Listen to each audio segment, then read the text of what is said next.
My desk mate handed me a mint, and I turned around and dumped it into the cafeteria's pass every exam soup for all 4,000 students to share. And somehow, that brought me back to life. In my last life, my desk mate had some fate-stealing system. As long as I ate or drank something from him, my test scores would transfer to him automatically. He was a rich kid. His family had already paved his way into an overseas Ivy. Stealing my college entrance exam score was just a little prank to amuse himself. But I was a poor student from an orphanage. The college entrance exam was my only shot at changing my life. My scores got worse with every mock exam. No matter how hard I looked into it, I found nothing. Then I completely fell apart on the real exam. I was walking down the street in a daze when a speeding truck hit me. After I died, my soul floated in the air, and I heard my desk mate, Gu Yanji, joking around with his lackey, Qian Hu. I seriously didn't expect to test that hard, and young Master Gu still took first in the whole province. That top scorer title is mine now. A broke loser like Chung Yan belongs in the gutter for the rest of his life. Since I got a second chance, why should he only steal my scores? That's no fun. This time, the entire school's college entrance exam scores are going to become his gift. The day before the third senior year mock exam, I came down with a fever after pulling all-nighters for days.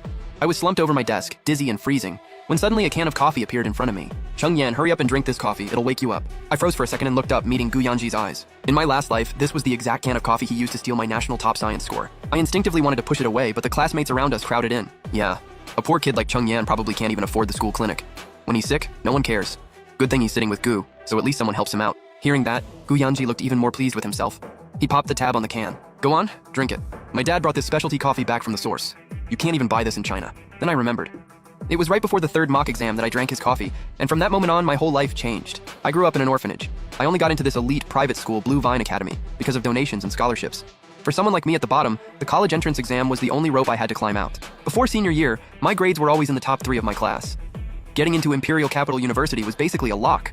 I studied day and night, never letting myself slack off, hoping that summer would bring me an acceptance letter that could change my fate. But starting with the third mock exam, my grades fell off a cliff.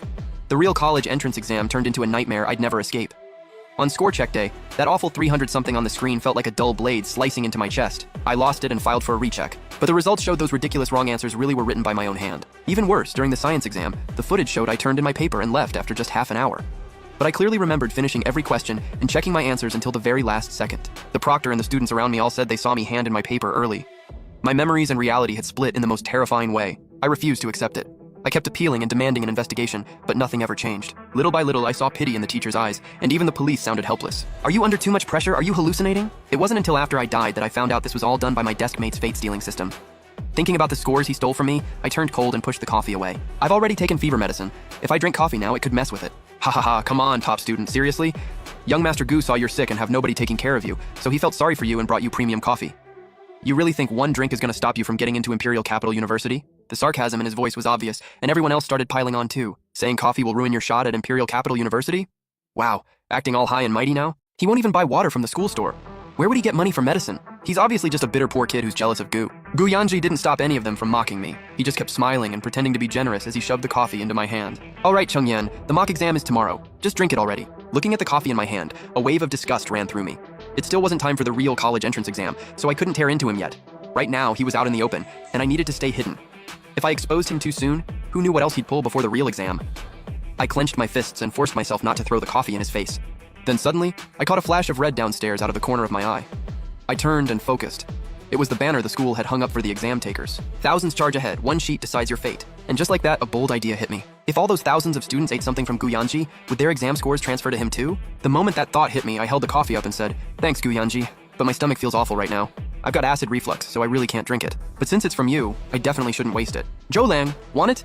Gu Yanji brought this specialty coffee from overseas. Supposedly, it's really great for staying sharp. Zhou Lang's grades were always neck and neck with mine. His dad was our school principal, and his maternal family had serious power in the capital. Zhou Lang glanced at the packaging and was just about to take it when Gu Yanji suddenly shouted. His voice shot up so fast everyone there got startled. When Gu Yanji met my shocked and confused stare, he quickly tried to cover it up. Zhou Lang seems kind of sensitive to caffeine. What if it gives him heart palpitations? Zhou Lang leaned in and checked the ingredients. It's fine. I'm allergic to cheap artificial coloring, not this. This one's natural. A flicker of panic flashed across Gu Yanji's face, but Qian Hu snatched the coffee away and snapped. Young Master Gu brought this specifically for you. Fine if you don't appreciate it, but who are you to hand his stuff to somebody else like you're doing them a favor? That was unbelievably rude.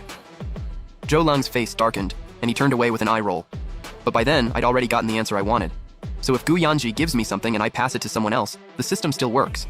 In that case, let's make this game a whole lot bigger. What was the point of stealing just my exam score? When the time came, I'd shove the entire school's scores into his broken system. That would be a game worthy of all the effort he put in. I just decided on my plan and was about to pretend to take the coffee back, but Gu Yanji, clearly afraid I'd pass it to someone else, pulled a box of mints out of his designer bag. "Chung Yan, If your stomach feels bad, then don't drink the coffee. I've got some refreshing mints here. Have one of these instead. When the people around us saw how thoughtful he was being, they started praising him all over again. Wow, young Master Gu is so caring. He's this thoughtful with his deskmate? Chungyan must have done something right in a past life to get a deskmate this good. Gu Yanji's lips curled up with satisfaction. I was just thinking, if he's sick and his head's all foggy, that could affect his test performance. Chungyan is the hope of our whole class, so of course I have to look out for him. Looking at that fake, hypocritical face of his, I remembered the conversation I'd overheard after I died in my last life. Tianhu was standing there kissing up to him, jealous that he'd gotten first place in the whole province. Gu Yanji flicked his ash and said lazily, I was already planning to go overseas and move in those circles. Who even cares about grades here? Top scorer just sounds nice. Honestly, I just wanted to mess with that poor loser. He acts all high and mighty with a book in his hand every day. Makes me sick. Now let's see how he keeps pretending. Trash is trash. It belongs in the garbage. Back then, I was so furious I almost laughed. Just to toy with me, he used that system and ruined my entire life. This time, I didn't push it away again. I took the mint and casually slipped it into my pocket. When Gu Yanji saw that, he frowned. Chungyan, aren't you dizzy? Why aren't you eating it? I yawned. I'm kind of sleepy. I'll nap for a bit and eat it later. Gu Yanji got nervous. The mint was tiny. If I slipped it into my pocket, there was no way for him to know whether I actually took it or not. Your head is basically on the desk already. Just put the mint in your mouth. It has vitamins in it, and it's good for a cold. Otherwise, what if you pass out asleep in class later? He frowned like he truly cared, and everyone around us was clearly fooled by the act. Then the people in the back started whispering again. It's just a mint. What's the worst that could happen? I think he's just way too guarded. Someone tries to be nice to him, and he treats it like an insult. No wonder he'll stay poor forever. Those words buzzed around me like flies. So, giving me a couple of mints counts as kindness, and that means I have to wag my tail like a dog and swallow it with gratitude? Is being poor enough for them to use it as an excuse to guilt trip me when they don't even know the truth? My palms went cold, but I still forced myself to stay calm on the surface. At that moment, Tianhu jumped in and played the bad guy. You won't drink the coffee, and now you won't take the mint either? What, do you have a problem with young Master Gu? Are you picking a fight on purpose? He yanked a chair aside with a cocky look, and even the people around us started glaring at me. I calculated in silence for a few seconds, then finally gave in and took the mint out. I peeled off the wrapper and swallowed it. A brutally sharp chill exploded through my mouth immediately. Seeing that, Gu Yanji finally relaxed. The smile on his face got even brighter. That's more like it. Feeling a lot more awake now? Thanks. Yeah, I do feel a lot more clear-headed. After watching me swallow the mint with his own eyes, Gu Yanji headed out to the hallway, totally satisfied.